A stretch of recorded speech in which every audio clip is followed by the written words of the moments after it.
বুলবুল ভাই যেটা বলছিলেন যে বিস্তৃতভাবে তাদের ক্রিকেটটা ছড়িয়ে আছে, আমি যদ্দূর জানি, আমি যদ্দূর পড়েছি বুলবুল ভাই, যে তাদের তৎকালীন 2012-13 সালে তৎকালীন যিনি ক্রিকেট বোর্ডের প্রধান ছিলেন তিনি আবার অর্থমন্ত্রীও ছিলেন। আর্থিক সুষম বন্টনের জায়গাটাও তাদের দেশে খুব ভালো মতো হয়েছে, এমনটা বিভিন্ন গণমাধ্যমে আমি পড়েছি বা বিভিন্ন গণমাধ্যম মারফত আমি দেখেছি।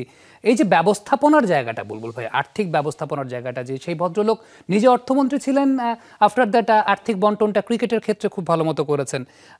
এই সৎ নেতৃত্বের জায়গাটার অভাবকে আমরা সবসময় বোধ করি, বা এই স্বচ্ছতার জায়গাটা।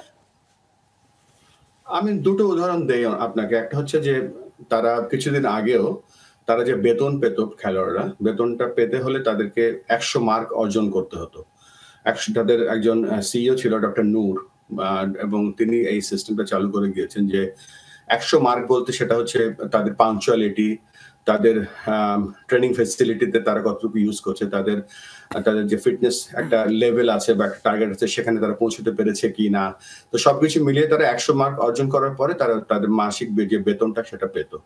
আর তাদের ক্রিকেটের আরেকটা উদাহরণ দিচ্ছি যে কিছুদিন আগেও যখন তাদের এই নতুন সরকার আসলো, এখনো still they are struggling with ICC funds, তারপরেও তারা একটা এক্সাম্পল সেট করেছিল তাদের প্রেসিডেন্ট মিরওয়াইজ আশরাফ এবং তাদের সিইও নাসিম খান। তারা যেটা করেছে সেটা হচ্ছে যে প্লেয়ারদের আগেই তারা একটা এক্সাম্পল সেট করেছে যে যেহেতু আমাদের এই মুহূর্তে ফাইন্যান্সিয়ালি আমরা একটা ক্রাইসিসের মধ্যে আছি, তো আমরা $50 বেশি ডিএ নেব না এবং ইকোনমি ক্লাসে ট্রাভেল করব।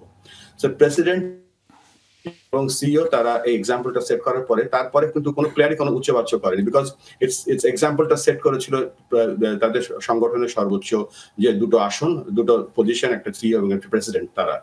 তো এতে বোঝা যাচ্ছে যে তারা how much they are committed to this game. আর একটা কথা আছে যে এই কালকে যে ইনিংসটা দেখলেন নূর, আমরা ওর চাচা নূর আলী ছিল, নূর আলী আমাদের খুব ক্লোজ স্টুডেন্ট বলা যায়।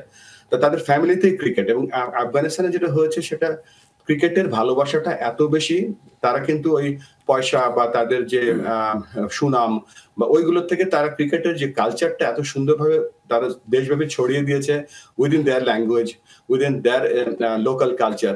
সবকিছু মিলিয়ে পয়সাটা খুব একটা বড় মুখ্য ব্যাপার না।